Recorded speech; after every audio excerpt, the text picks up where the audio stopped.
Buenas noches, mi nombre es Jonathan Enrique Escalera Flores, soy alumno del curso de Físico-Química 1. Eh, eh, el tema que se tratará hoy es potencial químico. Mi número de control es 19010713, pertenezco al grupo C, al grupo 5C5A. Bien, antes de comenzar, vamos a dar una pequeña y una breve definición de lo que es el potencial químico. El potencial químico se define como el cambio en la función de Gibbs de la mezcla en una fase especificada con una cantidad unitaria del componente I de la misma fase que se agrega. Eh, Mientras que la presión y la temperatura y cantidades de los componentes, pues obviamente se mantienen constantes. El potencial químico es en un sistema puro, es de una fase dada, es equivalente a la función de molar de Gibbs. Bien, antes de comenzar, hablaremos un poco de los conceptos clave que nos ayudarán a entender este tema. Este, Primero hablaremos de lo que es el equilibrio. Pues bueno, intuitivamente sabemos que el equilibrio es un estado de balance. Sabemos que esto se refiere a que no hay excesos o deficiencias de algo en un sistema, pero bueno, termodinámicamente hablando, es un estado donde no hay potenciales desbalanceados o fuerzas impulsoras dentro de este mismo sistema y no experimentan cambios cuando es aislado de sus alrededores, cuando es determinado, bueno, cuando se determinan las fronteras de este sistema, ¿no? A eso lo conoceremos como equilibrio. Y después hablaremos de lo que es la fase. La fase es un concepto muy sencillo, ya lo abordamos en el video de la unidad 1. Sabemos que por experiencia, sabemos que las sustancias están en distintas fases. A temperatura y presión ambiental, el cobre es un sólido, el mercurio es un líquido y el nitrógeno es un gas. Pero en condiciones distintas, cada uno podría aparecer en distintas fases, aunque son tres las principales, la sólida, la líquida y la gaseosa. Veamos que una fase tiene una configuración molecular distinta, es homogénea en todas partes y está separada y está separada de las demás fases por superficies de frontera con fácil identificación.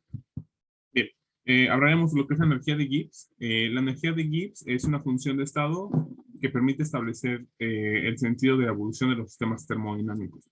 Está dada por la siguiente expresión, donde vemos que la diferencial de la energía de Gibbs es igual al volumen por la diferencia de la presión menos la entropía por la diferencia de la temperatura. Esta función se expresa la relación funcional entre la función de Gibbs está dada a través en función de la presión y la temperatura.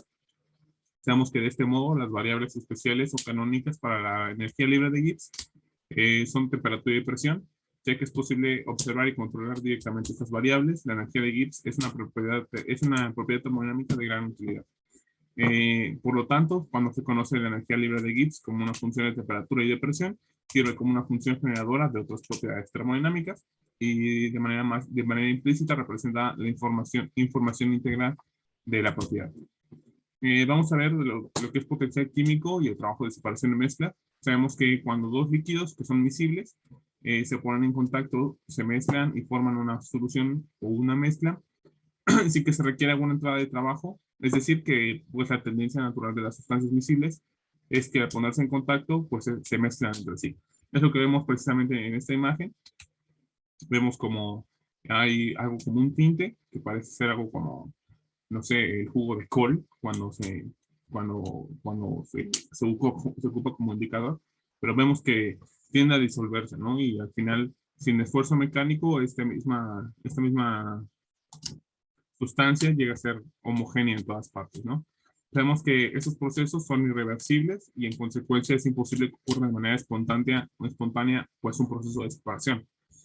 Por el contrario, pues los procesos de separación requieren pues una entrada de trabajo o más generalmente pues de energía.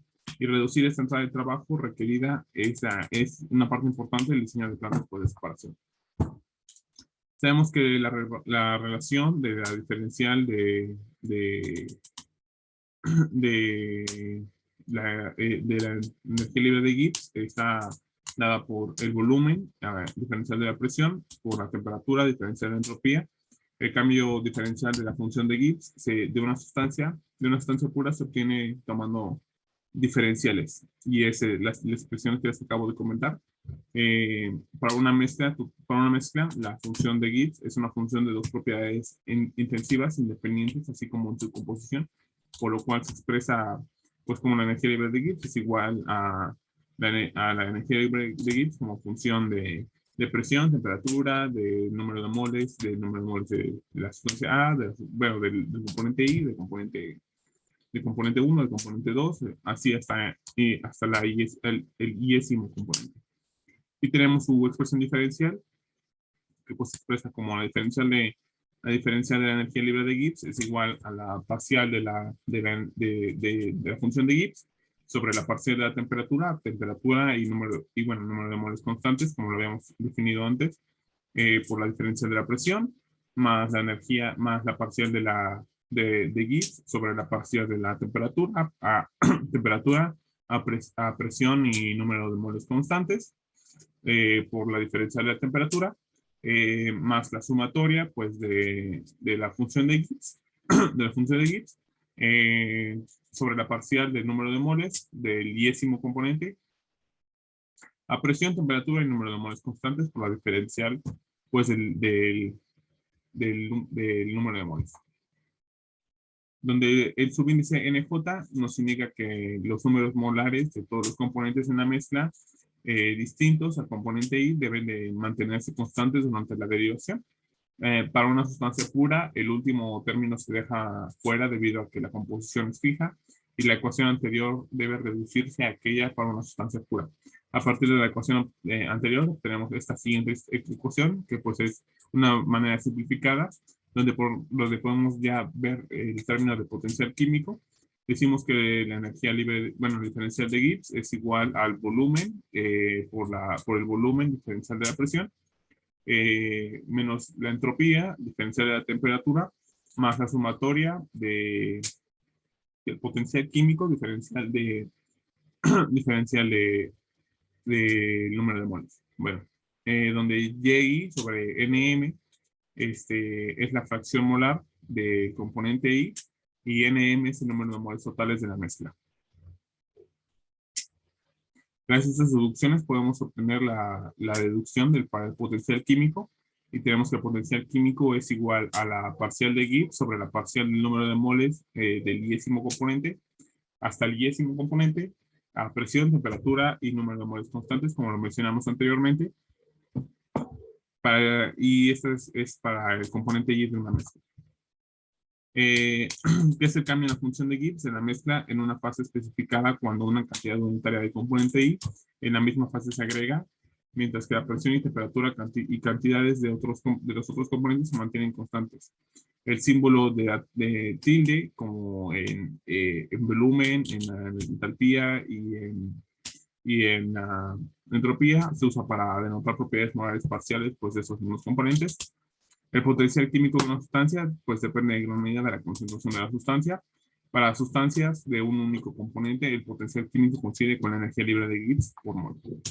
En algunas industrias, como la química, la petrolera, la farmacéutica y los líquidos y gases formados por varios componentes usualmente se someten a cambios de composición, de los cuales se deben de procesos de mezclado, de separación, a transferencia de especies de una fase a otra y a reacciones químicas. De esta manera, las composiciones son variables esenciales, junto con la temperatura y la presión. Y bueno, esto es todo. Muchas gracias por la atención. Buenas noches.